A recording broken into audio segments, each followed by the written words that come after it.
D'une certaine manière, le cancer, c'est un accident de la vie. Quelquefois, ça coûte un sein. Et certaines patientes, d'ailleurs, ont appelé ça la morsure de la mort, comme si la mort leur avait piqué uniquement un bout de sein et les avait laissées sauves. Et cette réparation, c'est quelque chose qui répare plus de choses que ça, qui permet à des femmes, si elles le veulent, et ça n'a absolument rien d'obligatoire, vraiment je comprends très bien toutes celles qui ne se font pas reconstruire, mais pour celles qui le veulent, ça peut permettre, quand on se lève le matin, quand on prend une douche, quand on s'habille, de ne plus penser obligatoirement à ce qui s'est passé, de ne pas replonger à chaque fois dans ce moment difficile parfois de leur vie. Je reste souvent assez proche de mes patientes parce que la reconstruction mammaire, ça évolue pas mal avec le temps. Ça évolue pour plusieurs raisons.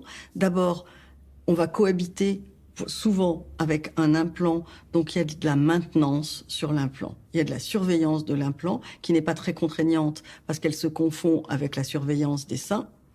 Mais il y a aussi de la surveillance esthétique, c'est-à-dire que quand une femme prend 10 kilos ou perd 10 kilos, eh ben, ça va modifier la symétrie de la reconstruction, donc on va s'adapter à la nouvelle réalité. Dans le temps, parce que les seins naturels tombent avec le temps, alors que les seins reconstruits restent assez identiques, ne bougent pas beaucoup dans le temps, donc on a une symétrie qui bouge avec le temps qu'il faut suivre. Et puis ensuite, il se crée souvent entre les patientes et les plasticiens une relation de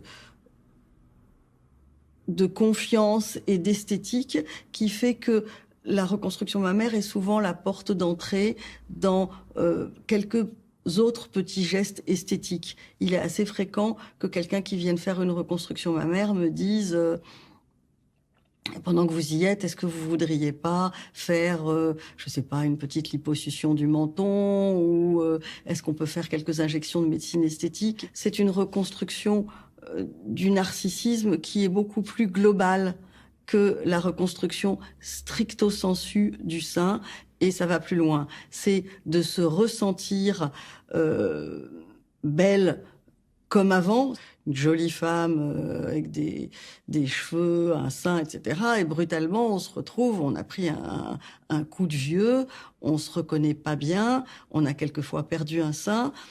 Et la reconstruction qui se fait est une reconstruction plus globale, où finalement on s'occupe pas que du sein, mais aussi des cheveux, de l'état de la peau, de se retrouver.